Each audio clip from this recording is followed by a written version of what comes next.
Then it's come to the second industrial revolution. Okay, so the second industrial revolution is start from 1860 until 1920s.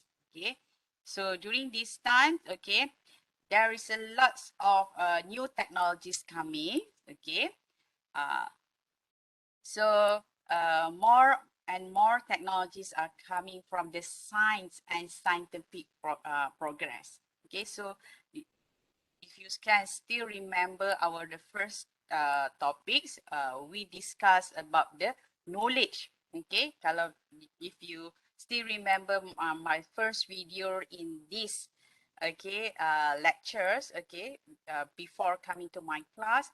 Okay, so knowledge is very important for the wealth creation. Okay, why knowledge? Because from the knowledge, okay, you can create more and more technologies, okay, in future. So the knowledge is coming from the science and scientific discovery.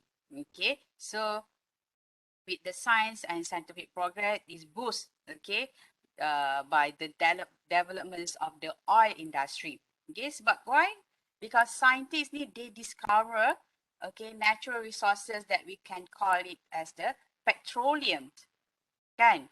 Siapa yang discover petroleum tu? Scientist lah. Okay, so scientist dia kaji, okay, dia macam ada cecair, macam melekit-lekit. So what should we call this? Okay, and then they discover lah, oh, actually yang this petroleum ni, they can be filtered in different layers.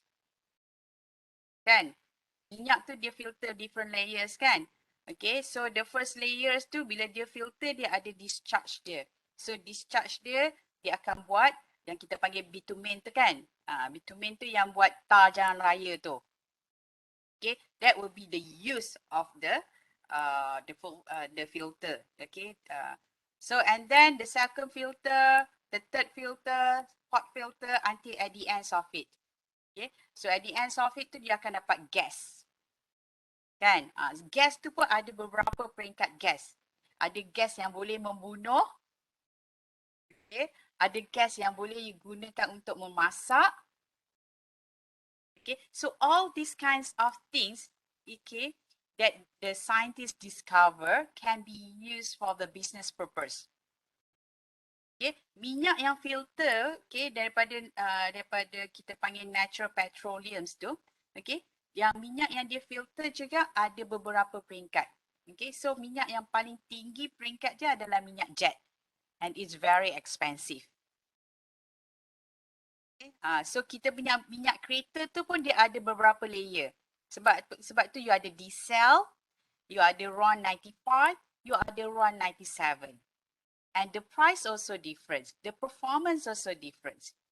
Diesel banyak carbon. Kan? So yang 97, dia punya performance is much more better. Sebab filtering dia berbeza dengan 95. Okay, so how does these things will be discovered? Okay, ini adalah ilmu-ilmu yang perlu, okay, yang perlu tahu, okay, oleh scientists. Okay, they discover all this knowledge, and then it transfer the knowledge to the engineer. Engineer lah yang buat kerja.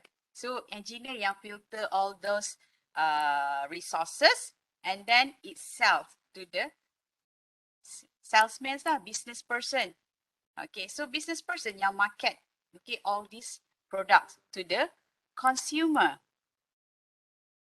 So the knowledge is very important. Kalau scientist tak discover all the layers, okay, so engineer pun tak tahu macam mana nak buat tapisan-tapisan tersebut. And what will be the performance of each layers from the petroleums. That's why the knowledge is so important.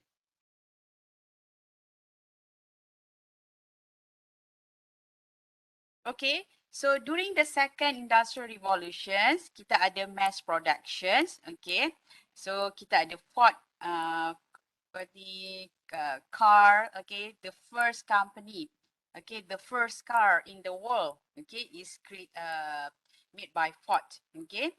So the most influential innovators of the second industrial revolutions, okay, is the combustion engine. Okay, engine combustions.